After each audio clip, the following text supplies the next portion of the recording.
The Jojo Land est enfin disponible. En effet, cette partie qui a été attendue depuis plusieurs mois pour certains, voire des années, fait enfin son apparition et j'en suis tellement heureux. Le plus incroyable dans l'histoire, c'est qu'Araki, le roi du monde, a décidé de faire ça avec classe en se ramenant avec plus de 69 pages pour ce premier chapitre. Sérieusement, que demander de plus et comment ne pas le remercier? En tout cas, de mon côté, j'ai pris une résolution. Je vais parler et analyser tous les nouveaux chapitres de The Jojo Land à leur sortie. Histoire de vous faire une idée, une vidéo sortira minimum par mois et bien évidemment d'autres viendront et traiteront de Jojo en général. Salut à tous, c'est Ime et aujourd'hui on va parler du premier chapitre de The Jojo Land. D'ailleurs, je compte théoriser un max, du coup ne m'en voulez pas sur ce point. Commençons.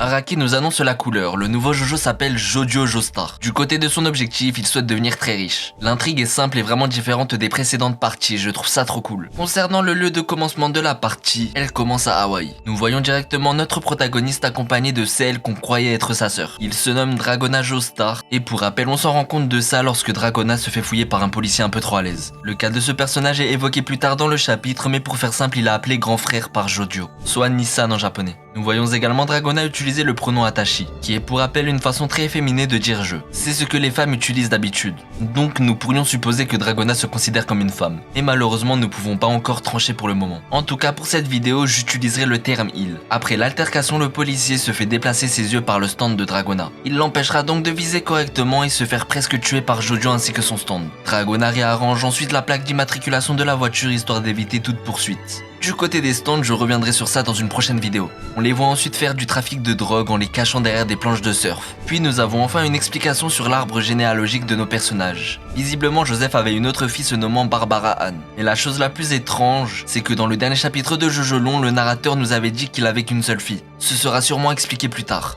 Peut-être une référence à une tromperie comme le Jojo de l'ancien univers, ou peut-être un bébé adopté comme celui de la partie 4. À voir, on n'en sait pas grand chose pour l'instant. La suite enchaîne avec la routine de Jojio, mais aussi des informations sur lui. Il a donc 15 ans, il est au lycée et se rend à l'école en bus. Il est impliqué dans un trafic de drogue et se fait un peu d'argent grâce à ça. Il se fait aider par un personnage ayant une casquette et qui se nomme Paco. Après ça, Jojio nous présente une nouvelle capacité ou un type de pouvoir se nommant le mécanisme, un peu semblable à la gravité de Stone Ocean ou le flot de Jojo Land. Jojio appelle ça le mécanisme. Ce mécanisme ne se trouve que dans certaines personnes. Visiblement, ça a un rapport avec la confiance. Si t'es quelqu'un de confiance, ce mécanisme te récompensera et prendra une certaine forme que le Jojo ne peut pas encore voir. Le mécanisme a l'air d'être une force qui régit un peu dans tout. Pour l'instant, ce concept est plutôt flou puisqu'il n'a pas été assez développé. Mais au fil des chapitres, nous en apprendrons plus. Jojio nous rappelle aussi que son objectif est simplement de devenir riche, genre vraiment très riche. Après ça, nous avons plus de détails à l'égard de Paco Loveland.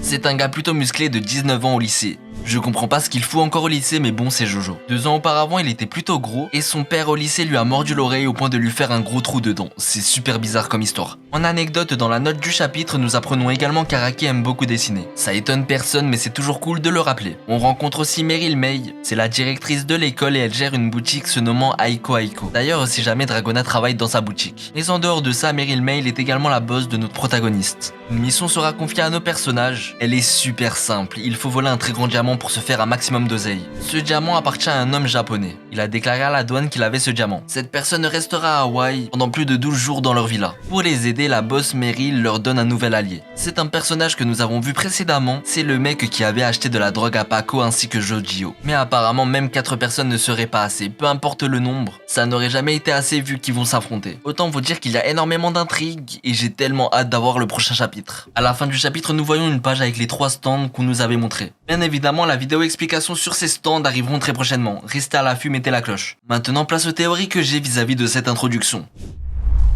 Comme je vous l'ai dit dans ce chapitre, nous apprenons qu'un homme japonais super riche possède un diamant, mais aussi que nos protagonistes le cherchent. Pour moi, je pense que ce cher japonais ne peut pas être un personnage random. Il doit être personne d'autre qu'un Higashikata, comme Tsurugi par exemple, voire Joshu. Encore plus fou, peut-être Josuke, qui sait. La tournure de l'histoire pourrait être incroyable, imaginez. Nous avons beaucoup de choix et c'est vraiment très compliqué comme situation. J'ai dit dans la vidéo qu'il s'agissait d'un homme pour simplifier. Mais en japonais, c'est pas précisé, ça laisse donc un choix plutôt large. Si on enlève les 2 morts. Bien évidemment, alerte spoil Jojo Land, je parle de Jobin ainsi que Kato. Nous avons Tsurugi, le fils de Jobin, mais aussi Hato qui, depuis la mort de Jobin, il est né. D'un autre côté, nous avons Joshu, l'enfant gâté, peut-être Daya la plus jeune des Norisuke, ou encore Norisuke lui-même. Et en dernier, n'oublions surtout pas Josuke. En tout cas pour moi je doute que ce soit Daya honnêtement. Tsurugi pour moi il est encore un peu trop jeune. Posséder l'un des diamants les plus rares à peine 21 ans je le vois mal. À part si bien évidemment il aurait hérité de la fortune des Higashikata. Du côté de Norisuke je pense qu'il a fait son temps, qu'il a cartonné, mais il est trop vieux pour nous. Le choix se resserre donc sur 3 concurrents, Josuke, Josho ainsi que Hato. Hato c'est l'aîné, je la vois bien honnêtement s'acheter un bijou si gros. Mais d'un autre côté je vois très mal Araki l'utiliser encore malheureusement. Surtout que je pense pas que le bijou soit là pour décorer. Il a sûrement une capacité spéciale cachée. Comme le cadavre sain de la partie 7 ou le fruit mystérieux de la partie 8. Côté de Joshu, on sait que le mec est assez intelligent malgré ce qu'on pense. Il serait carrément possible qu'il ait recréé un autre business et qu'il en soit devenu milliardaire. Le truc c'est que Joshu a peur de l'avion. C'est pour ça qu'il ne voulait pas aller à Hawaï lors de Jojo Lion.